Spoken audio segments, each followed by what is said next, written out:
নয়নপুর আমতা এবং পাঁশকুড়া এই অঞ্চল এই দিকে সব এদিকে জলটাকে দেখাও কিভাবে জল যাচ্ছে। এক্ষুনি সব তোমরাও ডুবে যাবে, এক্ষুনি সরে যেতে হবে।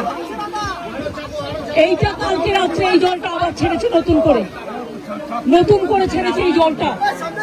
আজ দুটো পর্যন্ত উদয়নারায়ণপুর আমতা পাঁশকুড়া অনেক জায়গা আমরা কন্ট্রোল করলো, এই জায়গাগুলো ডুবে যাবে। আমি বলবো ডিএমকে এক্ষুনি এখান থেকে লোক শিফট করাতে। দুই হচ্ছে যাদের কাঁচা বাড়ি ভেঙে গেছে তাদের লিস্ট আমাকে দিতে।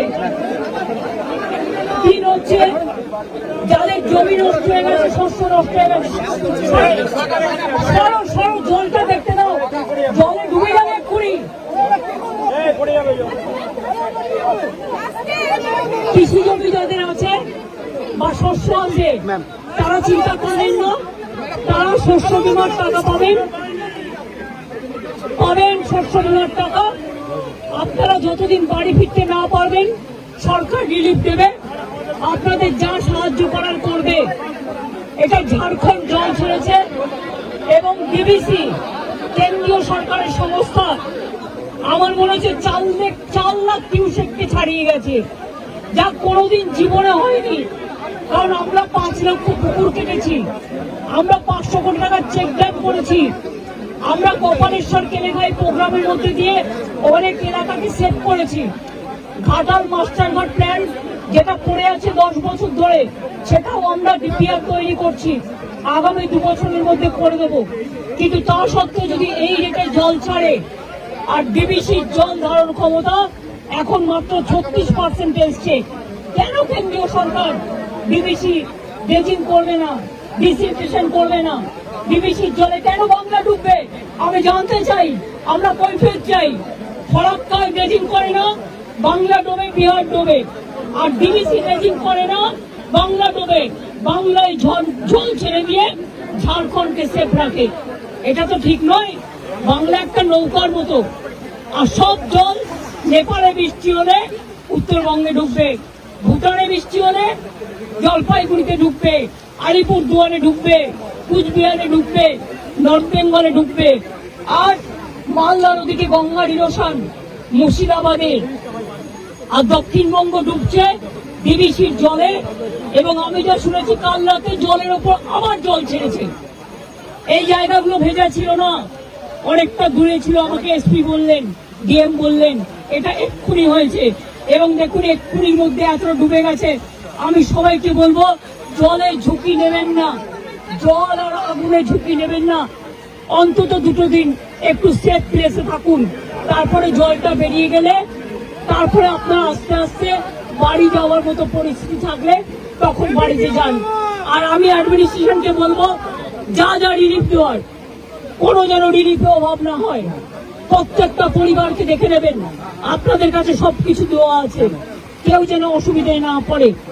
আমি মিদনাপুর পশ্চিম, হুগলি, হাওড়া এবং হাওড়া যাবো আমি এবার, মেদিনীপুর পূর্ব ঘুরে যা দেখলাম তাতে আমি সত্যি শঙ্কিত। ডিবিসির সাথে আমরা ফার্দার কোনো সম্পর্ক রাখবো কিনা আমাদের সন্দেহ আছে। আমি সব সম্পর্ক কাট আপ করে দেবো যদি মানুষকে এইভাবে ডোবায়। আবার ছেড়েছে মানে পুরো চক্রান্ত, মানে এটা পূর্ব পরিকল্পিত এবং এটা পরিকল্পিত বন্যা।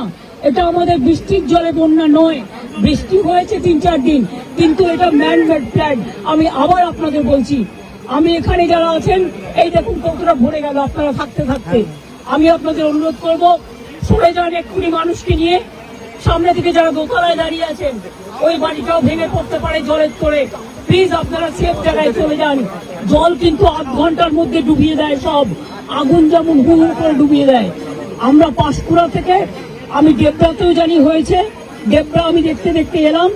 ডেবরা আমি ডিএমকে বলবো, পশ্চিম মেদিনীপুরের ডিএমকে বলতে ডেবরার রিলিফ গুলো পাঠাতে, এমএলএকেও একটু কনফিডেন্স নেবে, জেলা পরিষদকে, এবং কেশপুরটাও দেখে নিতে। ডেবরাতেও 10টা গ্রাম ডুবেছে এবং খড়গপুর রুরালও ডুবেছে, একটা ট্রাইবেল গ্রাম, সেটাও দেখে নিতে। এবং পাঁশকুড়া যেটা ডুবেছে সেটাও দেখে নিতে। কোন রকম জাতের লোকে না বলতে পারে যে আমি রিলিফ পাইনি। আমি কিন্তু ডাইরেক্ট ডিএমদের দায়িত্ব দেব এবং এসপিদের। এটা দেখার জন্য। খরচা করুন, মানুষকে দিন, তাতে যা লাগবে কোনো অসুবিধা হবে না। আমি এখন যাচ্ছি উদয়নারায়ণপুর আমটাকে অ্যালার্ট করতে, কারণ ওখানকার অবস্থা খুব খারাপ। আপনারা যেতে পারেন, একদম গায়ের জন্য করছে না। আমি তো 10 বছর ধরে ফাইট করছি, আজকে আমি 13 বছর ধরে দেখছি।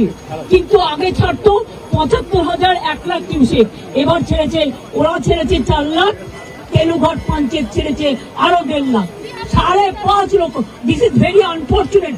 I do not know why central government is not this dredging for DBC.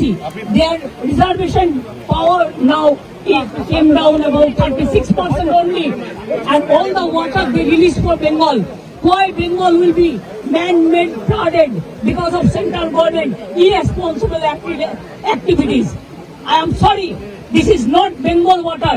This is the Jharkhand water from Tenughat Panchayat, and this is the water coming from central government organization, the DBC. Because এটা নিয়ে বড় আন্দোলনে যেতে হবে, এটা নিয়ে আমরা বড় আন্দোলনে যাবো।